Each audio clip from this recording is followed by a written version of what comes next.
ओम शांति। 30/7/2025 की साकार अनमोल धारणा युक्त ईश्वरीय महावाक्य सुनेंगे। मीठे बच्चे, माया दुश्मन तुम्हारे सामने है, इसलिए अपनी बहुत संभाल करनी है। अगर चलते चलते माया में फंस गए तो अपनी तकदीर को लकीर लगा लेंगे। क्वेश्चन, तुम राजयोगी बच्चों का मुख्य कर्तव्य क्या है? आंसर है पढ़ना और पढ़ाना।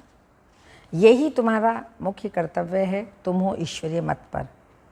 तुम्हें कोई जंगल में नहीं जाना है। घर गृहस्थ में रहते शांति में बैठ बाप को याद करना है। अलफ और बे, इन्हीं दो शब्दों में तुम्हारी सारी पढ़ाई आ जाती है। अलफ और बे, अलफ अल्लाह, बे बादशाही, कराने वाला और प्राप्ति जो है वो दोनों याद हैं, स्मृति में हैं, तो बाबा ने कहा इसमें सारी पढ़ाई आ जाती है। ओम शांति। बाप भी ब्रह्मा द्वारा कह सकते हैं कि बच्चों गुड मॉर्निंग, परंतु फिर बच्चों को भी रिस्पॉन्स तो देना पड़े ना। बाबा गुड मॉर्निंग। यहाँ है ही बाप और बच्चों का कनेक्शन। नए जो हैं जब तक पक्के हो जाएं कुछ ना कुछ पूछते रहेंगे। ये तो पढ़ाई है। भगवानों वाच्य भी लिखा है, भगवान है निराकार। यह बाबा अच्छी रीति पक्का कराते हैं किसी को भी समझाने के लिए, क्योंकि उस समय है माया का जोर। उस तरफ रावण की दुनिया माया का जोर है। यहाँ तो वह बात ही नहीं। बाप तो समझाते हैं जिन्होंने कल्प पहले वर्षा लिया है वह आप ही आ जाएंगे। ऐसे नहीं कि फलाना चला ना जाए, इनको पकड़ो, चला जाए तो चला जाए। यहाँ तो जीते जी मरने की बात है। बाप अडॉप्ट करते हैं। अडॉप्ट किया जाता है कुछ वर्षा देने के लिए। बच्चे माँ बाप के पास आते ही हैं वर्षे की लालच में। साहूकार का बच्चा कभी गरीब के पास अडॉप्ट होगा क्या? इतना धन दौलत आदि सब छोड़ कैसे जाएंगे? अडॉप्ट करते हैं साहूकार। अभी तुम जानते हो बाबा हमको स्वर्ग की बादशाही देते हैं, क्यों ना उनका बनेंगे। हर बात में लालच तो रहती है ना। जितना बहुत पढ़ेंगे उतनी बड़ी लालच होगी, क्योंकि पढ़ाई सोर्स ऑफ इनकम है।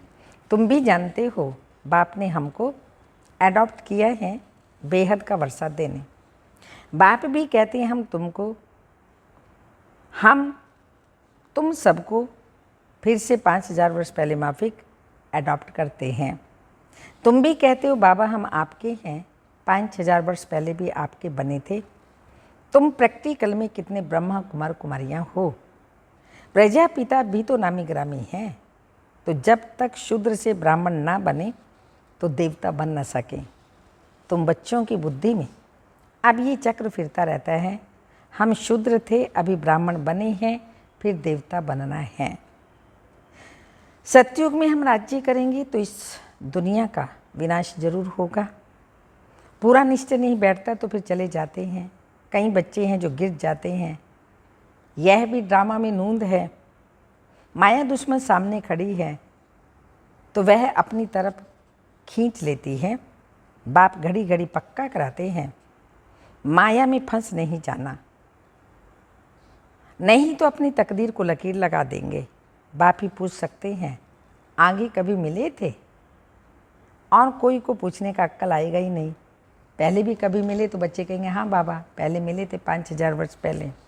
तो बाबा कहते ये तो और कोई पूछ ही नहीं सकता है।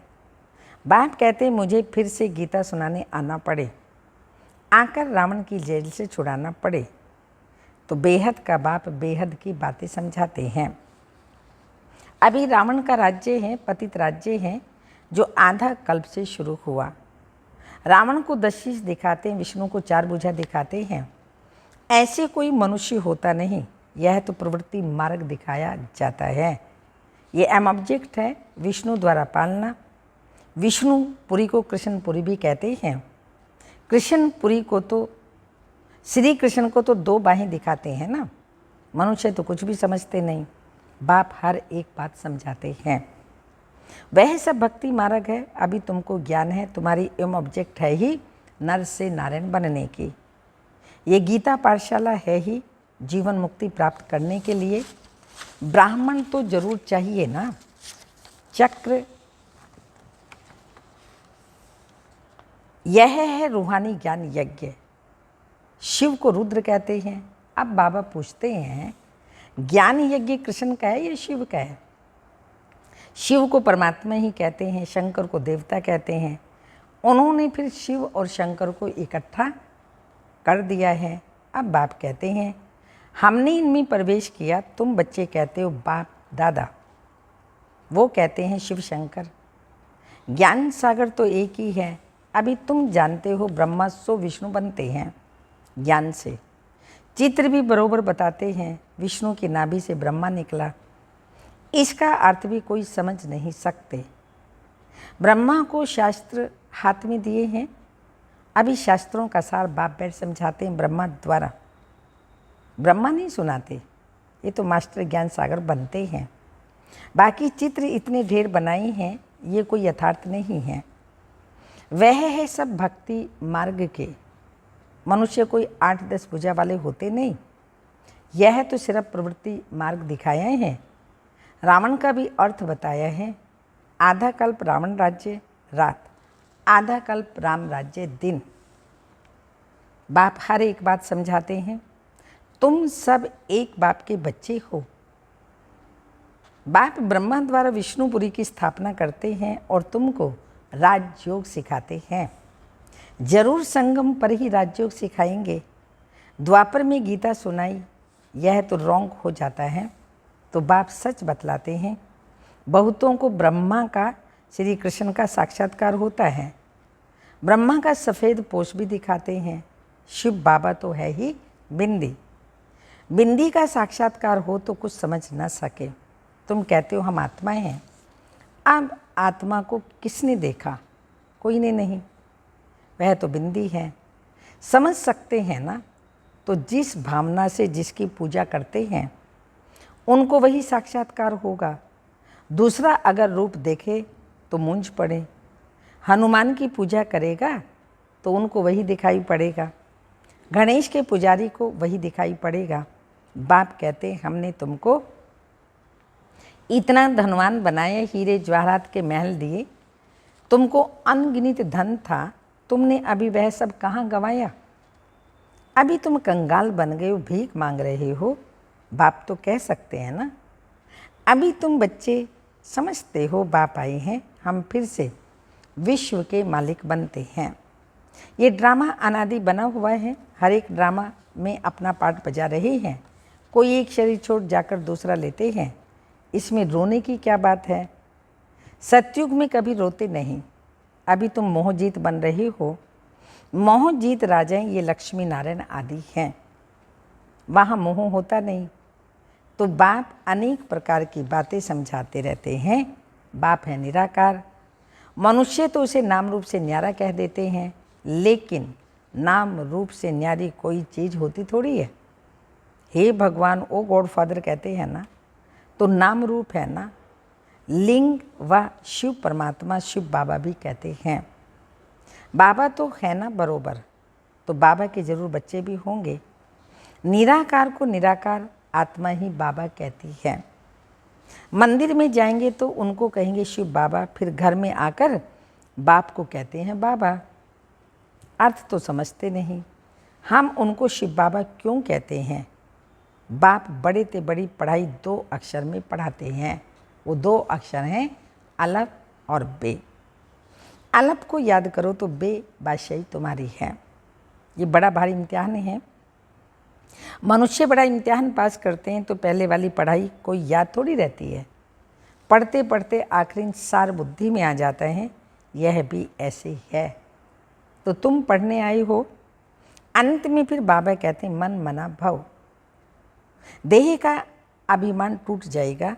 ये मनमना भव की आदत पड़ी होगी तो पिछाड़ी में भी बाप और वर्षा याद रहेगा। मुख्य है ही यह। कितना सहज है। उस पढ़ाई में भी अभी तो पता नहीं क्या क्या पढ़ते हैं। जैसे राजा वैसे वह अपनी रस्म चलाते हैं। आगे मन शेर पाव का हिसाब चलता था। अभी तो किलो आदि क्या क्या निकल पड़ा है। कितने अलग अलग प्रांत हो गए हैं। दिल्ली में जो चीज़ 1 रुपये शेर बॉम्बे में मिलेगी 2 रुपया शेर, क्योंकि प्रांत अलग अलग है ना। हर एक समझते हैं हम अपने प्रांत को भूख थोड़ी मारेंगे। कितने झगड़े आदि होते हैं, कितना रोला है। भारत कितना सॉल्वेंट था, फिर 84 का चक्र लगाते इनसॉल्वेंट बन पड़े हैं। कहा जाता है हीरे जैसा जन्म अमोलक, कोड़ी बदले खोई रे, आदि आदि। बाप कहते तुम कोड़ियों के पिछाड़ी क्यों मरते हो। अब बाप से तो वर्षा लो, पावन बनो, बुलाते भी हो ही पतित पावन आओ, पावन बनाओ। तो इससे सिद्ध है पावन थे, अब नहीं हैं, अब है ही कलयुग।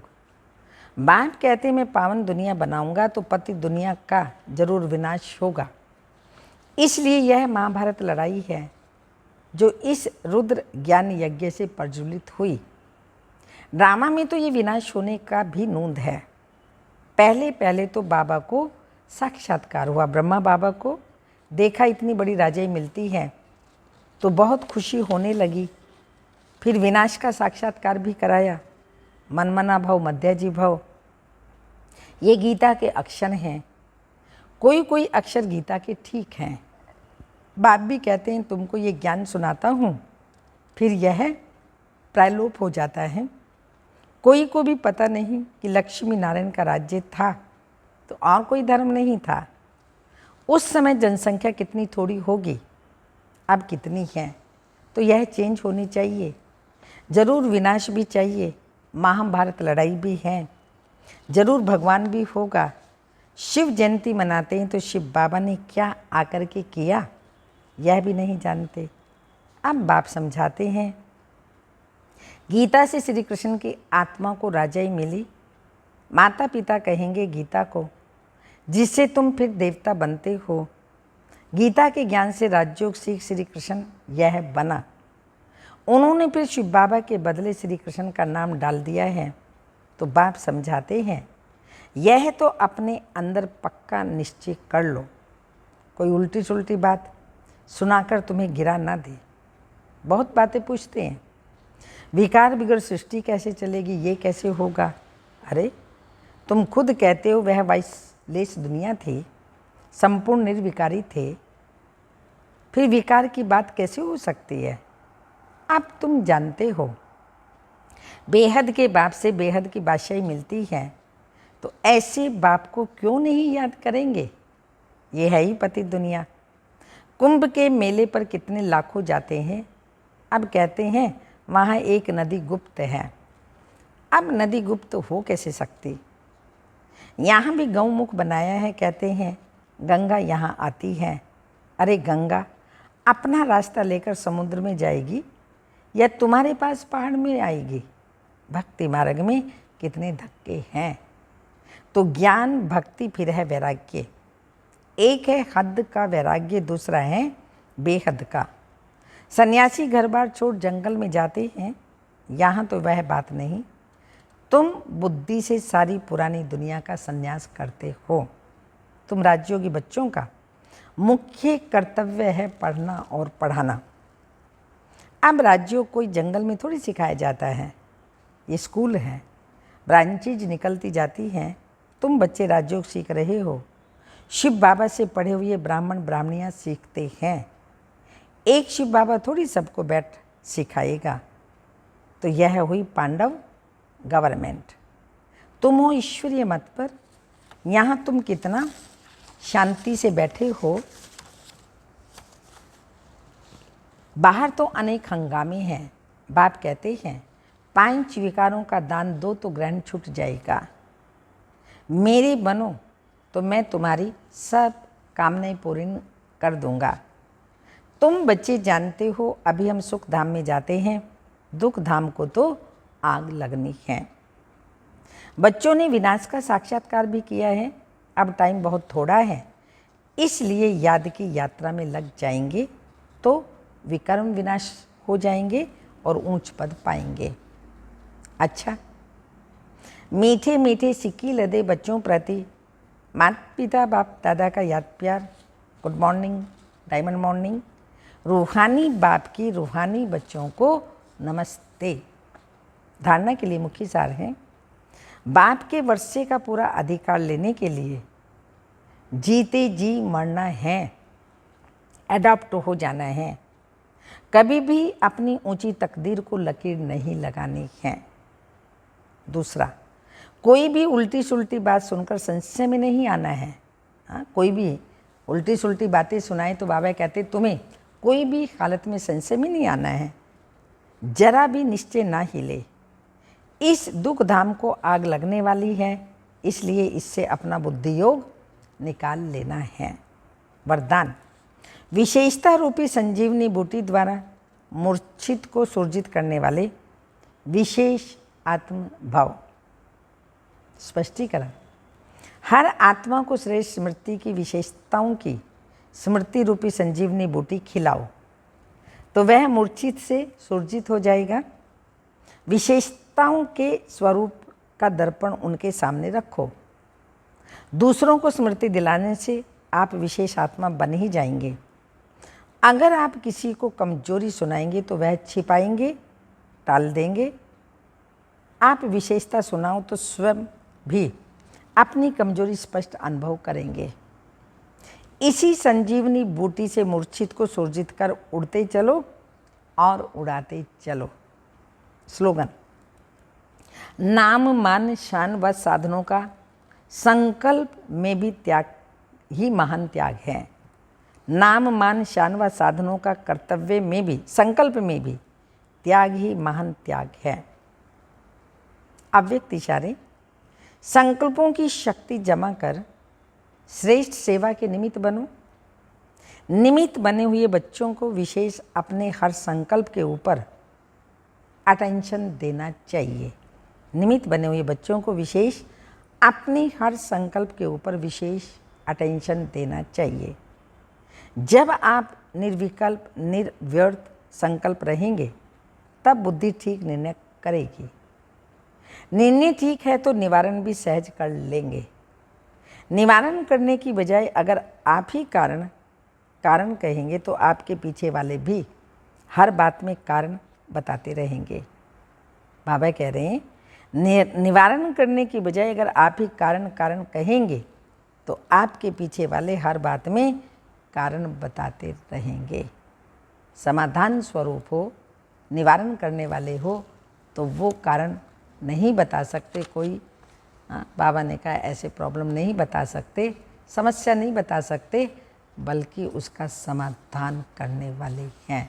समाधान स्वरूप बनना ही है। ओम शांति।